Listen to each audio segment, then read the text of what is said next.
જસદણ નગરપાલિકા વિસ્તારમાં આવેલા મેઇન રોડ પર જૂના બસ સ્ટેન્ડ જવા માટે રસ્તો જેને વોર્ડ નંબર 4 લાગે છે નગરપાલિકાની બેદરકારી દેખાઈ આવે છે। લોકોની અનેકવાર રજૂઆત છતાં તંત્ર નગરપાલિકાના ઓફિસરો દ્વારા પણ ધ્યાન દેવામાં આવતું નથી। જોઈએ આ અહેવાલ બાદ નગરપાલિકા શું એક્શન લે છે। રિપોર્ટર ધર્મેશભાઈ ઢોલરિયા, આઝાદ મીડિયા લાઈવ, જસદણ। આજે તમને જસદણની અંદર જે જસદણના વિસ્તારની અંદર જે નગરપાલિકાનો વિસ્તાર આવે તે વિસ્તારમાં અને જે વિસ્તારની પરિસ્થિતિ છે આપણે જે રહીશોને પૂછીએ કે એની પરિસ્થિતિ કેવી છે અને કેવી હાલતમાં જીવે છે। આપણે દાદા, હા, આ કેવો વોર્ડ છે?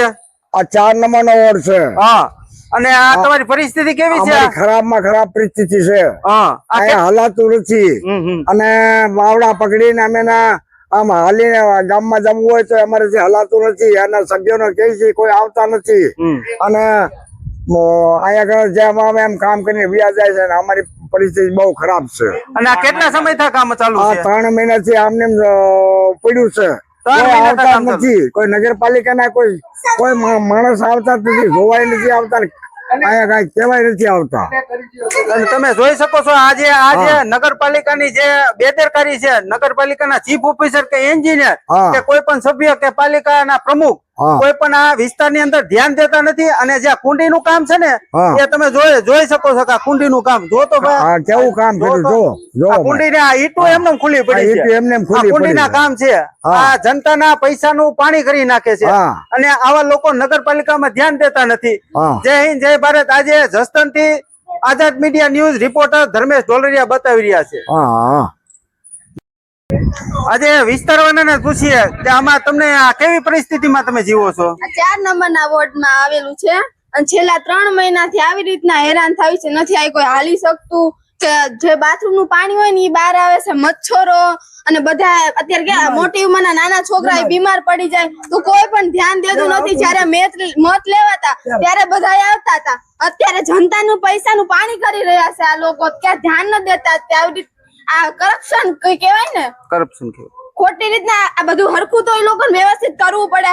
આ જો તમે આ બનાવીને ગયા છે આ લોકો કુંડિયુંની એમ ધ્યાન નથી આપતા કઈ। તો તમે જોઈ શકો છો આજે વિસ્તારવાળા છે એમનો રોષ અહીંયા ઠલવી રહ્યા છે, જેથી કરીને આ નગરપાલિકા કોઈ પણ જાતનું ધ્યાન દેતી નથી અને આવી અનેક અરજી અને અનેક રજૂઆત ચીફ ઓફિસર ને કરી છે પણ ચીફ ઓફિસર કોઈ જાતનું ધ્યાન દેતા જ નથી જસદણમાં।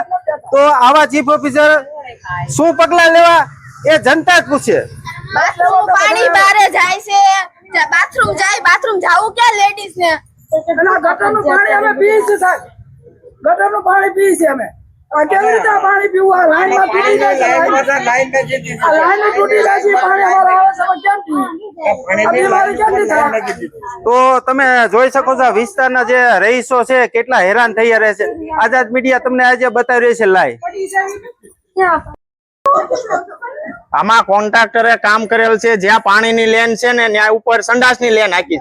કાલ સવારે તકલીફ થાય, પાણીની લેન તૂટે તો સંડાસની પેલા ખોલવાની, પછી પાણી ઉપર લેન નાખી। આ કોન્ટ્રાક્ટરનું આવી રીત કામ છે। કામ કર્યું, એક કુંડી નીચે, એક ઊંચી, એક નીચે ઊંચી, ટૂપ લેવલ નથી માર્યું નહીં કાંઈ, કટકાથી કુંડી સણેલી। આ કટકા કુંડી દેખાડો, આ જુઓ, આવું કોન્ટ્રાક્ટરનું કામ છે 4 નંબર વોર્ડમાં જસદણ। તો તમે જોઈ શકો છો આજે 4 નંબરના વોર્ડમાં જે વિસ્તારની હાલત છે તમે જોઈ શકો છો। એટલું એને બહુ થઈ ગયું ખાલી।